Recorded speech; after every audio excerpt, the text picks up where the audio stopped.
Once upon a time there was a girl who was orphaned at a young age and worked as a hired laborer for a rich family in the village. One day, while washing vegetables in the stream, she suddenly saw a green peach floating. Thinking that a green peach was better than no peach at all, she picked it up and ate it. How could the poor girl guess that the green peach was a pearl in disguise? How did she know that any girl who ate that disastrous peach would get pregnant? Some time later, the landlady realized that the maid was pregnant, and she sent her out into the street. The girl wandered through many villages, knocked on many doors, but no one accepted a maid. Night had fallen and she didn't and #39 know where to sleep. So tired, she sat on a rock on the side of the road and cried. An old woman passed by and took pity on the crying girl. "What a number 39's the matter, kid? A young person like you shouldn't and #39 be disappointed so quickly. If only she knew how unhappy I am." She cried and told her story. What a strange thing! The old woman clasped her hands and spoke loudly. "Maybe no one believes it, but anything can happen? But I could and #39 just sit there, because the night was dark. Let a number 39 see, I can arrange it for you. The manager of the large farm here has an old watchtower. It and number 39 true that there was only one bed of straw in the hut, but it was still better than nothing at all." The old lady left for a while and came back to say that the butler allowed the girl to sleep in the hut. "I know there is a place to sleep, and this is an old wool blanket." The old woman took the girl to the hut and said, "Sometimes I and number 39 bring you something to eat." So a little luckier than before? The girl warmly thanked the old woman, and from then on lived in an abandoned hut. Then the hot summer evening. One day, the weather was heavy and stuffy. It seemed like everything could and #39 breathe anymore. The girl lay on a bed of straw, thinking she was about to die. Suddenly, birds came from nowhere and stirred the air loudly. A big bird came and sat at the door of the hut and spread its wings. Its wings immediately shone brightly as if they had absorbed all the sunlight. The hut is cool under the protection of its wings. As the bright yellow feathers waved, a cool breeze blew into the hut. That day the young woman gave birth to a son. The whole next day the yellow bird lay in place, not moving, its feathers fluttering, while the mother and child slept peacefully in the shade. On the third day, when the mother woke up, the bird shook out its large wings, folded thousands of golden feathers and flew away, disappearing over the horizon. Difficult days began for the young mother. She had to work in the fields from morning until night so that mother and child would not starve to death. As she left, she placed the child in the bed of a dry stream and covered it with a reed mat. There were many times during the day when the child was hungry but his mother was not there. So a big snake crawled over and fed it. Time passed and the boy grew so much. When he was 3 years old, he went to work in the fields with his mother, like an adult. At that time, the area where the boy and his mother lived suffered the terrible wrath of the great black dragon. It happened like this. A long time ago, the great black dragon lived with his wife in a nearby lake, and their neighbor was Tu Bok Long. Sometimes, when Black Dragon was away, White Dragon was actually a scoundrel who visited Black Dragon and number 39's wife, and was given Black Dragon and number 39's personal belongings. Black Dragon did not suspect anything. But one day, he accidentally could N&39 find his pearl-embellished costume. "Where is my pearl shirt?" he asked his wife seriously, and suddenly the lake surface stirred a bit. "I Don and number 39. No," his wife replied, pale. She remembered that not long ago, she gave a shirt to her friend Bok Long. "What, you Don and number 39? No?" Black Dragon roared. "Who other than you should know that?" And the waves in the lake began to land on the lake shore. "Maybe you put it somewhere," his wife whispered for luck because her throat was starting to tighten. "Me, did I leave it somewhere?" Black Dragon roared. "If you Don and number 39 find that shirt, you and number 39 know who I am." And Black Dragon started looking for the pearl shirt. You and number 39 so dead. But it should have been found somewhere. The Black Dragon cursed. "But in this mess, even a cat can and number 39 find its child. Look at all this dirt and rocks. Have you ever cleaned your house beautifully?" Boom, bang, dot, crack, dot dot. He pushed and shuffled the dirt and rocks at the bottom of the lake to see if he could find that damn pearl shirt lying under a rock. Big black waves rose on the surface of the lake, fiercely hitting the shore and spilling over the cultivated fields. The people ran away in panic, wondering where the lake water would overflow. Black Dragon and number 39's wife ran to Bok Long and number 39's house and said, "I beg you, give me back the pearl shirt. I will give you something else precious. More expensive. Otherwise he will destroy everything. Calmly go. I and number 39. They liked that shirt for a long time. Now I Don and number 39 see any reason why I should give it back to him." Bok Long declared bluntly. "But you know him. I can and number 39 stand it anymore. Give me my shirt, so everyone can rest in peace." "No, I already said it. I won and number 39 change my mind." Bok Long appeared stubborn. In short, he doesn't and #39 always get comfort. So she returned empty-handed. Black Dragon is still looking for the shirt. Even if I have to search throughout the year of the dragon, and even if I have to drain the lake, I will still search and find the shirt. It screams. It was angry, struggling, arching its back like a bow, forcing it to use the bridge. The bridge shook and collapsed. "Now you can be satisfied." His wife chuckled and commented, "Not yet, that and number 39's just a starting point." The Black Dragon roared like thunder. "If I Don and number 39 find the pearl robe, you and number 39 see all you have to see." And bang. Dot. Dot exclamation mark. Crack. Boom. Boom.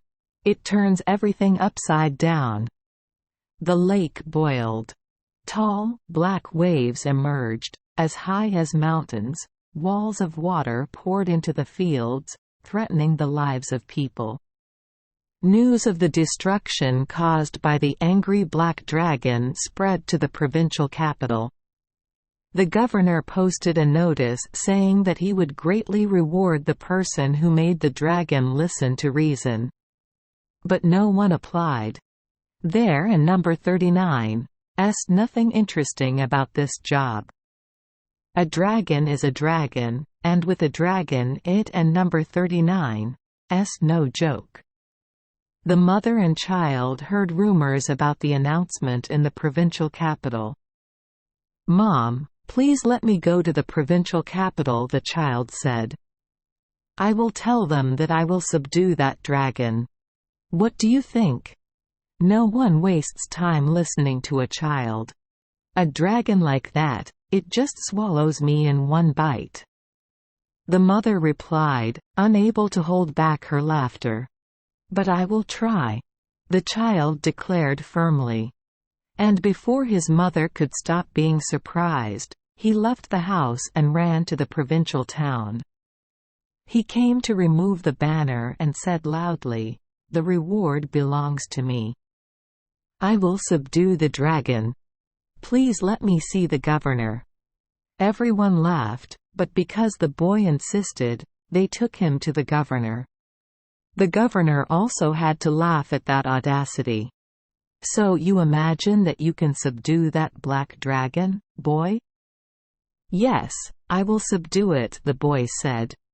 "I will make him listen to reason, but to do that, you must prepare for me 300 flour cakes, 300 iron cakes and 3 fake dragons made of straw. First, you must throw those dragons into the water so that the black dragon can attack them first. So it will be a bit tired when I attack it.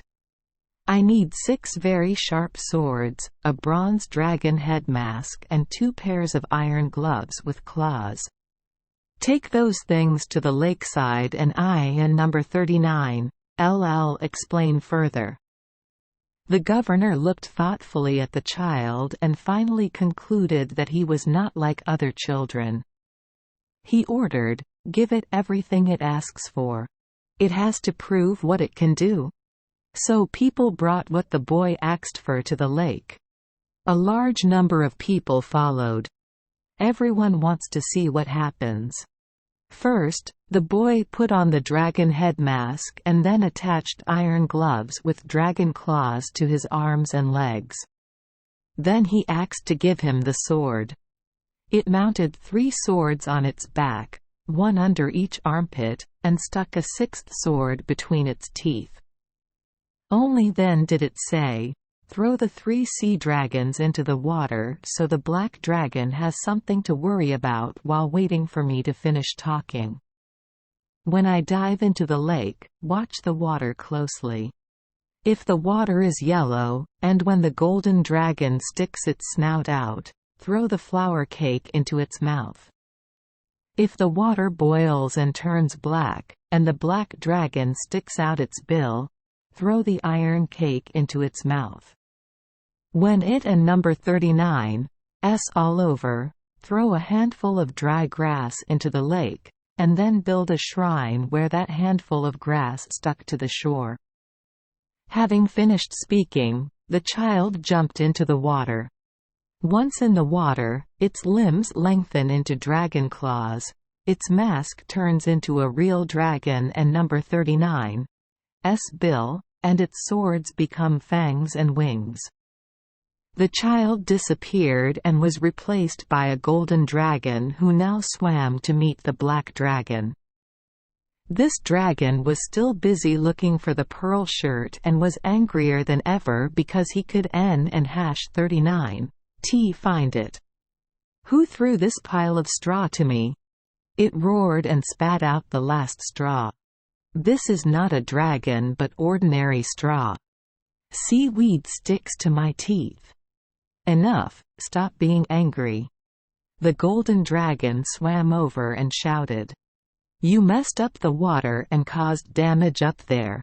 What right do you have to come here and give orders, that stranger?"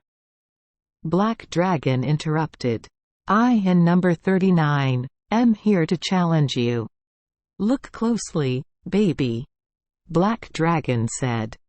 "Honestly, I and number 39, they never met anyone as insolent as you." So the two rushed at each other.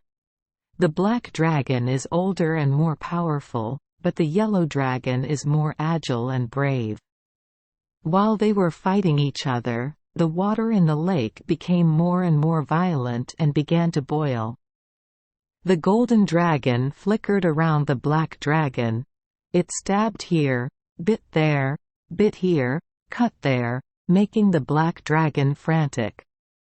They fought for half a day, then the golden dragon said, "Wait a minute. Fighting makes me hungry, I have to regain my strength." Then it poked its bill out of the water and opened its mouth wide. People are still there waiting to see what happens. Seeing the golden cliff sticking out of the water among the golden waves, they quickly threw the flour cake in. The golden dragon swallowed the cake and immediately dived into the water. "I will also eat," Black Dragon declared. "I also want to eat some cake." When the people saw the water turn black and a huge black cliff protruding, they threw iron wheels in as the boy had requested. Then the two dragons continued to fight. After a chapter, Black Dragon said, "I have to rest a bit, I feel heavy. We cannot continue fighting in this situation. And you will stop disturbing the lake, will you leave the people in peace?" Golden Dragon asked sternly. At that time, the Black Dragon thought of his beautiful pearl shirt, the shirt he liked very much, and he became even more angry. And quote, "Strangers come to give orders to me right in my house. From the beginning of the world until now, there has never been such a thing." End quote. He thought so and suddenly came up with a trick. It said, "Take a look and see if there and number 39's anything in my throat. Something makes me so uncomfortable." The golden dragon frowned and said to himself, end quote, "You can and number 39's fool me like that." End quote. At that time it also had a thought and it said to Hack Long, "Agree. Open your mouth wide, I and number 39's go in and see." It jumped into the black dragon and number 39's throat, and it happened exactly as it expected. There was a loud noise, a long slide. And it was swallowed by the black dragon. That and number 39's it. Black Dragon sighed in relief. That and number 39's not possible. The golden dragon chuckled inside. Just getting started. So it stirred, rolled, struggled, scratched, pricked, and bit so fiercely that the black dragon writhed in pain and curled up into a ball. He shouted, "You scoundrel, what are you doing? You are crazy. Get out now, quickly." "But I Don and number 39's want to go out." Golden Dragon said, "It and number 39's your fault. We didn't and hash 39's promised that if I looked into your throat, you would swallow me. What else can we do?" Black Dragon lamented. "Oh my! But I tell you to come out now, I can and number 39's stand it. And you one and number 39's bother me anymore?" Golden Dragon wants to know more. "Yes." Black Dragon muttered. "It and number 39's best if we move house and go somewhere else." "With the dragon and number 39's promise of honor?" "With the dragon and number 39's promise of honor." "Now get out. Unbearable." "Aye. Come out now," that and number 39's quick to say. "But which way to go?" Golden Dragon asks. "Leave it alone, I beg you. Don and number 39's jump like that in my belly. Let me think. If it comes out in the ear, what do you think?" "You are crazy." Golden Dragon objected. "How long have you not cleaned your ears? Surely I will get lost in your ears. And if it and number 39's the nose, what do you think?" Black Dragon cautiously suggested. "No nose?" Golden Dragon said, sounding disgusted. "Don and number 39's you know which way is cleaner?" "Then get out from under my feet," Black Dragon said in a bored voice. "Under your feet? And you just have to squeeze me to stop breathing, right?" "Honestly, I don't and number 39. Know any more," Black Dragon endured. "If you want, come out and follow my eyes." "Follow your eyes? After all, that might work," said Golden Dragon. "Wait a minute, I and number 39, come out. And we can fight again. And quat. That and number 39, it. I and number 39, fed up." Black Dragon told himself. "Once you and number 39, out, I and number 39, leave this place. You can keep my eyes. I can do without my eyes." And quat. Meanwhile, the Golden Dragon gouged out the Black Dragon and number 39's eyes and got out. He stretched and said, "There. We can continue." Hearing that, the Black Dragon jumped back to the middle of the lake, flapped its tail and sped towards the mountains along the lake. It dug a tunnel under the mountain, and because it was angry, it crawled close to the ground until it reached a river. It dived into the river and disappeared. But the lake water flows through that tunnel and lowers. The flooded fields reappeared. The people were happy, praising the brave boy, waiting to see him get out of the lake. But the baby did not appear. The mother also waited on the lake and began to worry. She called, "My child.